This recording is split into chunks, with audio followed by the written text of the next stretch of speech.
Good morning, second year Commerce and Art. This is the part 24 lecture of the Economics and Production Function का third lecture. This is the last lecture of Production Function. First और second lecture में काफ़ी कुछ हमने बताया. Third lecture में जो हम समअप करेंगे, ग्राफ आपका जो कुछ बना हुआ है, इस ग्राफ को समझाते हैं. मैंने उस दिन बताया था 3 स्टेज है, स्टेज 1, स्टेज 2 एंड स्टेज 3. यही बताया था कि स्टेज 2 ख़त्म होते होते जहाँ पर टीपी हाईएस्ट है वहाँ पर प्रोडक्शन बंद होना चाहिए. ठीक है ना. अब देखिए ये मैंने आज अलग अलग बना दिया है, ये टोटल प्रोडक्शन का और यहाँ पर जो है एवरेज प्रोडक्शन, एवरेज और मार्जिनल प्रोडक्शन का. अब एक चीज़ हम आपको बता दें, कभी एवरेज प्रोडक्शन जो है कभी जीरो नहीं हो सकता. एवरेज कभी जीरो नहीं हो सकता, वैसे एवरेज प्रोडक्शन जीरो नहीं हो सकता. क्यों? क्योंकि एक को भी आप अगर 10 लाख से 1 करोड़ से भी डिवाइड करोगे तो 0.0000 कुछ भी, लेकिन वो जीरो से ही ऊपर आएगा. दैट्स वाई वो जो है तुम्हारा एवरेज कभी भी जीरो नहीं हो सकता, एक याद रखिएगा. तो 3 स्टेज है. तो आज हम अभी जो है इसमें पहला बात करेंगे स्टेज 1 को. आप इसी को देखते रहेंगे, इसी को हम सब डील कर बताते जाएंगे. स्टेज 1 क्या होता है? It is called the stage of increasing return. Stage 1 क्योंकि यहाँ पर जो बढ़ रहा है वो आपका बढ़ते हुए दर से बढ़ता है. Stage 1 it is called the increasing return. This stage begin from the O and last up to the M. O आपका जो ये है और आपका जो यहाँ पर दिस इज द यहाँ पर यम. ओ और यम तक ये चलता है. ठीक है ना. ये याद रखा, ये ओ और M. Third, in this stage TP increases initially at increasing rate of the. यहाँ पर टीपी जो है जो बढ़ रहा है वो ए तक बढ़ रहा है. यहाँ पर ए तक बढ़ रहा है. Between A and D it increases at diminishing rate. A और डी, अब समझो ओ और ए टू डी ये तुम्हारा बढ़ रहा है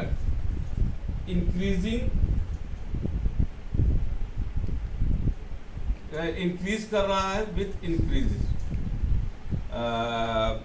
इंक्रीज विथ जो आपका है एक तरह से, और यहाँ पर इंक्रीज कर रहा है. लेकिन दोनों में क्या अंतर है? ये पहला ओ एट जो इंक्रीज कर रहा है वो बढ़ते हुए दर से कर रहा है, इंक्रीजिंग. और ये जो कर रहा है डिक्रीजिंग. ठीक है ना. ये आपका अंतर हो गया ओ और ए और डी. तो डी और एम का दुख यहाँ पर मिल रहा है. तो ये तुम्हारा फर्स्ट स्टेज तुम्हारा हो गया. MP also increases initially. अब एमपी भी यहाँ पर इंक्रीज कर रहा है initially at a point of the C.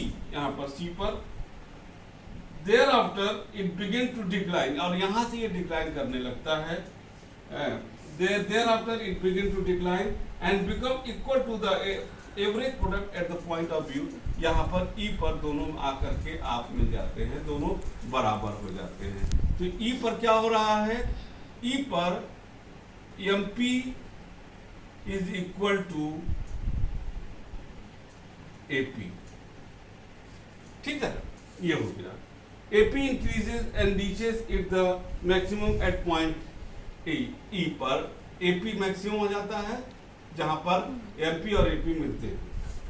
The first stage comes to an end when the MP cut the AP. AP को यहाँ काट रहा है. ये जो है तुम्हारा फर्स्ट स्टेज यहीं तक खत्म होता है. Then it with AP is maximum and it is equal to MP. Thus O and M ये आपका हो गया. ये O M is the boundary line. क्यों ऐसा होता है? यहाँ पर एक चीज और बता दे. जहां पर ये हमने देखा ए को पॉइंट ऑफ इन्फ्लेक्शन बोलते हैं. क्यों बोलते हैं? क्योंकि ए पर आपका जो है जो स्टेज जहां पर एमपी और एपी दोनों मैक्सिमम होते हैं, और वहां पर जो है आपका इसको इन्फ्लेक्शन बोलते हैं. जहां पर ये बढ़ते हुए जो ये ओ ए है, जहां पर इंक्रीजिंग टू इंक्रीजिंग रिटर्न माने बढ़ते हुए दर से ये बढ़ रहा है, उसको पॉइंट ऑफ इन्फ्लेक्शन भी बोलते हैं. ठीक है ना. क्यों ऐसा होता है? यहाँ पर स्टेज 1 में ऐसा इसलिए होता है पहला individuality of the factor of production, क्योंकि फैक्टर ऑफ प्रोडक्शन को हम डिवीजन नहीं कर सकते, बांट नहीं कर सकते. If an addition is made to the some factor of production, the indivisible factor will be more and fully. देखो हम बताएंगे the concept of indivisibility too has a close bearing on the law of increasing return. A manufacturer set up a plan to cope up with the peak demand. यहाँ पर क्यों setup कर रहा है? Peak demand का वजह से set कर रहा है, but in the actual practice it may be producing below capacity. अब यहाँ पर वो बिलो कैपेसिटी के नीचे है, ठीक है ना, below capacity. In that case if an addition is made, यदि हम उसमें जोड़ते हैं तो अदर फैक्टर या factor the individual factor will be more fully employed. तो जैसे जैसे हम और करेंगे तो यहाँ पर आते आते हमारा जो फैक्टर प्रोडक्ट है वो फुल्ली इम्प्लॉयड या एफिशिएंटली काम करने लगेगा, और जिसका वजह होगा जो है return and increasing return will follow. फिर दूसरा है इंटरनल इकोनॉमिक्स. इंटरनल इकोनॉमिक्स का मतलब होता है कि जो हमारे विद इन द कंपनी, हमारा फर्म जो हमारी प्रोडक्शन हाउस है, वो मैनेजमेंट बहुत अच्छे तरीके से काम कर रहा है. वो सारा जैसे किया गया, मैनेजमेंट भी अच्छे तरीके से है, मशीन भी अच्छे तरीके से काम कर रहा है, लेबर भी अच्छे तरीके से काम कर रहा है, मार्केटिंग वाले भी अच्छे से, सारे लोग अपने एफिशिएंट मैनर में काम कर रहे हैं, जिसको हम लोग नाम देंगे इंटरनल इकोनॉमी. तो internal economics are those economy which are open to an individual firm when its size is expand. They emerge within the firm after its expansion. There are arise several types of internal economics such as the output, specialization on the each and every subject, like the marketing, like the labor, like the technical upgradation, like the management decision, and so many things there which support the increasing return जो यहाँ पर चलता है. ये था बेटा आपका stage 1. अब हम आते हैं स्टेज 2 पर, ठीक है. स्टेज 2. स्टेज 2 क्या होता है? स्टेज 2 में आप नोट भी कर सकते हो, this stage is known as the diminishing return. तो ये इंक्रीजिंग रिटर्न हो गया पहला,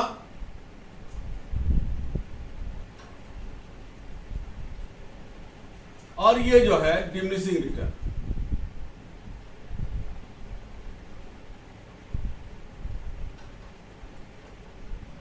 ठीक है, तो ये डिमिनिशिंग रिटर्न है. This stage start from the young, ठीक है ना, on o axis and continue up to the यफ. तो अब ये क्या है? यंग टू यफ. ये आपका स्टेज 2 है.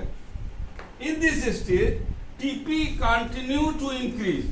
टीपी बढ़ रहा है, देखिए ये डी से लेकर के आपका ये है, आपका ये डी से बढ़ रहा है यहां पर, ठीक है ना, और ये बी है, सॉरी, हाँ यहाँ पे बी है.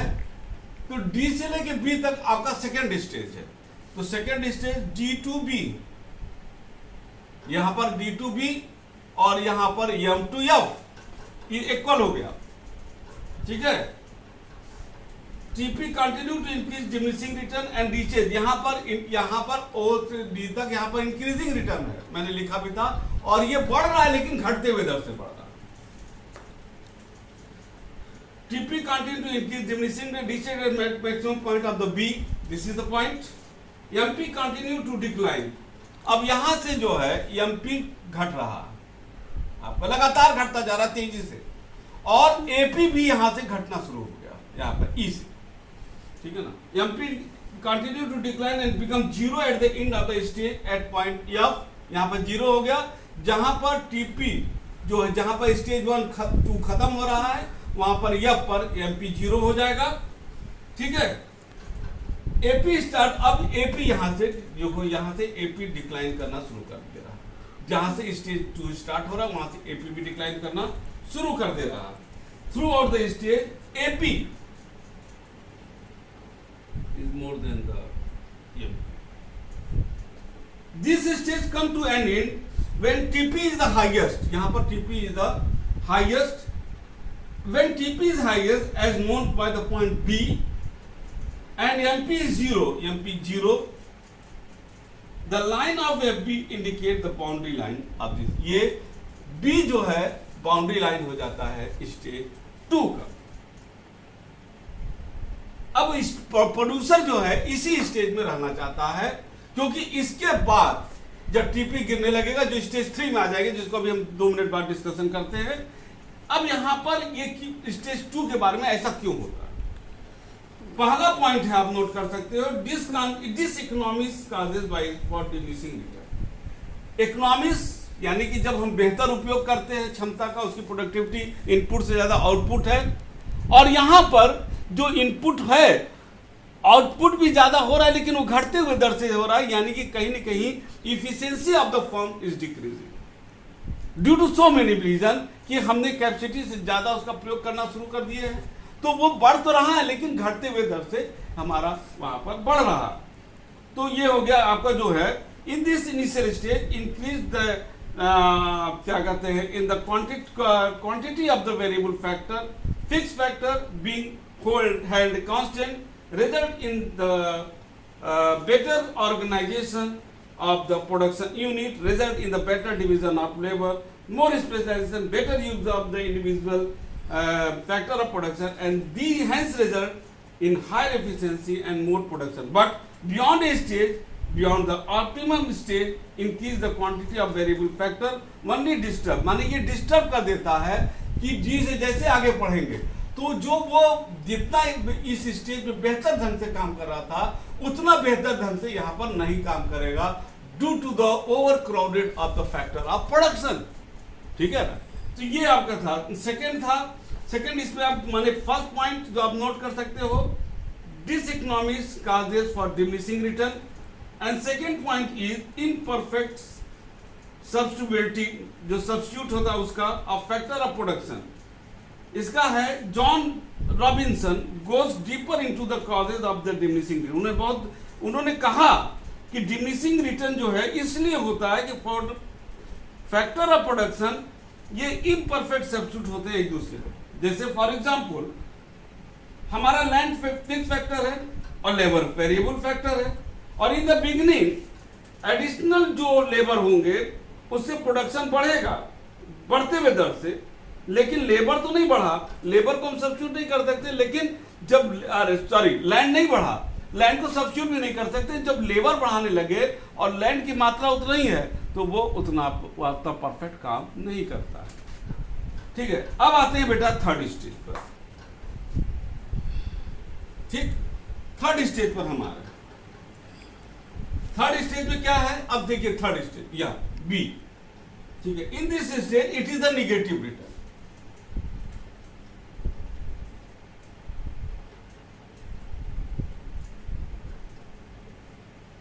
It is the negative return.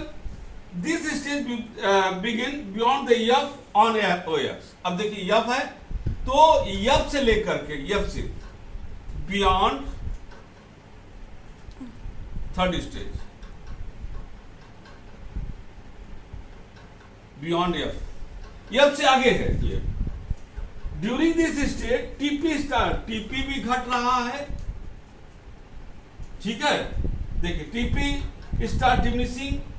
Second, AP continue to diminishing, AP भी घट रहा है और MP become. 3 पॉइंट हुआ. अगर हम इसको कहें A TP diminishing,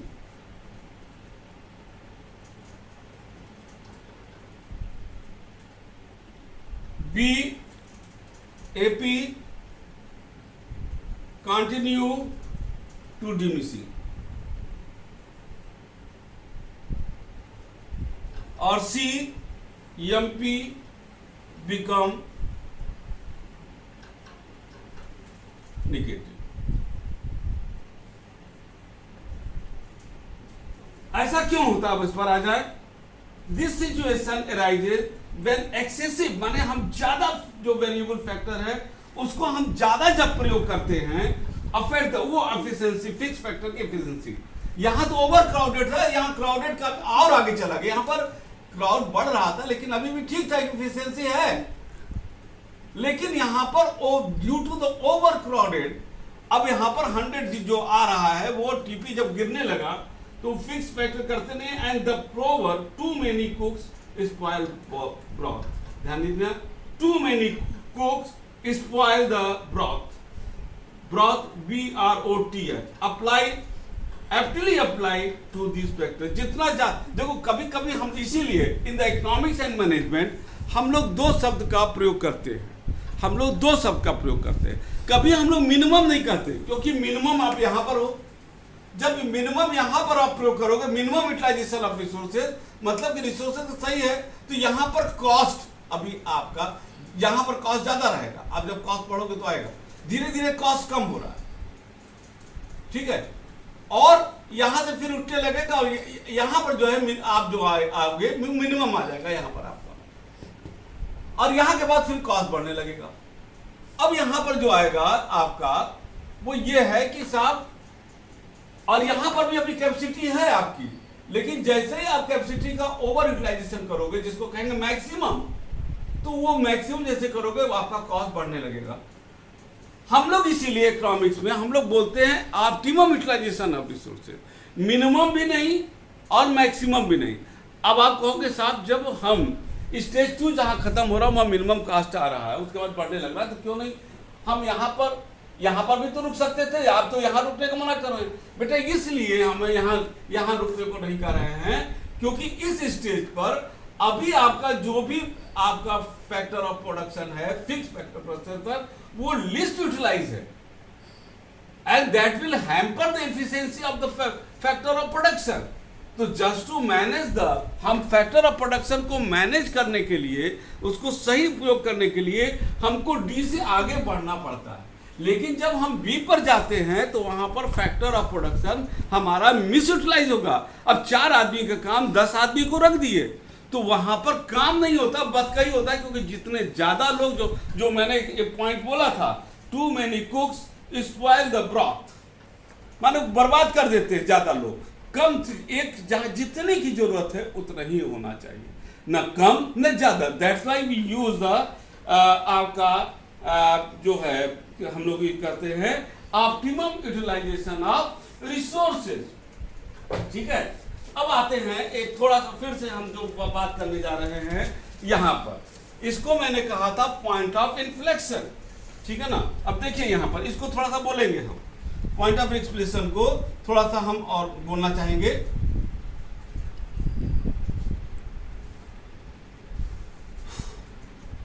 So in other words, the slope of TB curve increases first, slope of T increases first up to the m, ठीक है ना। अब m तक बढ़ रहा है, and its slope decreases after point m. The point m where the total product curve changes its slope. The total product curve यहाँ से देखिए, total product curve यहाँ से slope change करके ऐसे हो जा रहा है, ठीक है ना। देखिए क्यों हो रहा है, क्योंकि यहां पर ये वर्टिकल लाइन प्रोडक्शन का है, ये हॉरिजॉन्टल का है, और प्रोडक्शन कम है, लेकिन आप ये जो है क्या करते हैं, लेबर का वो ज्यादा है और प्रोडक्शन कम हो रहा है, इसीलिए लेबर का प्रयोग ज्यादा, तो अभी प्रोडक्शन उतना नहीं हो रहा है। तो यहां पर आप देखिए टीपी जो है, फिर से बोल रहे हैं, TP curve increases first up to the point m and slope decreases after the point m. The point on where the total product curve changes its slope called the point of inflection, यानी जिस स्थान पर TP curve अपना slope change करते हैं और उसी जैसे ही वो चेंज करता है आप मैक्सिमम एमपी मैक्सिमम पर पहुंच जाता है, दैट इज द सी, ठीक है ना। और एम माने यहां पर एमपी मैक्सिमम और एपी तो बढ़ ही रहा है बट बिलो द एमपी। यही के बाद स्थिति चेंज होकर के आपका टोटल प्रोडक्शन का भी जो कर्व का स्टाइल चेंज हो रहा है और एमपी डिक्लाइन कर दे रहा है। तो ये जो प्रोडक्ट ये ए है, ए टू एन, ये जो हमने बनाया है ए टू एन, ये जो है आपका ये पॉइंट ऑफ इन्फ्लेक्शन बोलते हैं, ये याद रखिएगा। तो बेटा ये हम लोगों ने देखा कि रिटर्न टू फैक्टर हमने बोला, ये चैप्टर प्रोडक्शन फंक्शन का, जिसका सीधा सा मतलब है कि हमको किस स्टेज पर हमको प्रोडक्शन करना चाहिए। ध्यान देना, किस स्टेज पर हमको प्रोडक्शन करना चाहिए। अब यहाँ पर देखिए तो एक दो चीज बोलेंगे, a given increase in the variable factor lead to the more than proportionate increase in the output. Second, the entrepreneur is not making the best possible use factor. In the case entrepreneur will apply more of the variable factor, ज्यादा से ज्यादा variable factor that is the labour को apply करेगा. The fix factor constant at a particular time. ठीक है ना, ये सब तो खैर बता दिए, ध्यान देना. However, if we consider stage 2, we find that MP or AP both falling and MP although positive is less than the AP से कम है. Moreover, at this stage, इस स्टेज पर there are the very less than proportionate change in the output. यहाँ पर proportionate change labour की वजह से change करने वजह से जो आउटपुट में चेंज है वो ज़्यादा नहीं है. Therefore, at this stage, इस स्टेज पर एंटरप्रेन्योर जो है अपने जो वेरिएबल फैक्टर हो उसको बेहतर ढंग से यूटिलाइज करता है.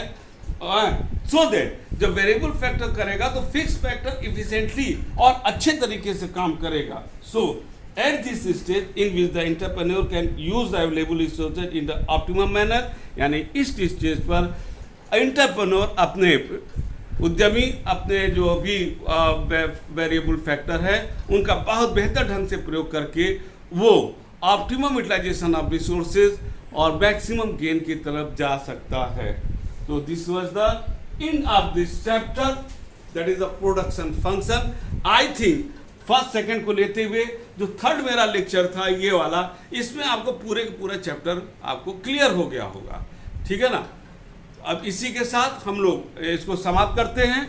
अगर कोई क्वेरी होगा तो आप जो है बेटा उसमें जब भी हम लोग मिलेंगे, अब तो क्लास का डाउट क्लियरिंग सेशन स्कूल में शुरू भी हो गया होगा, आप जो पूछिएगा. लेकिन बेटा पूछने के पहले हम आपसे आशा करते हैं हमारे तीनों लेक्चर जो प्रोडक्शन फंक्शन का आया है उसको सुनिएगा जरूर.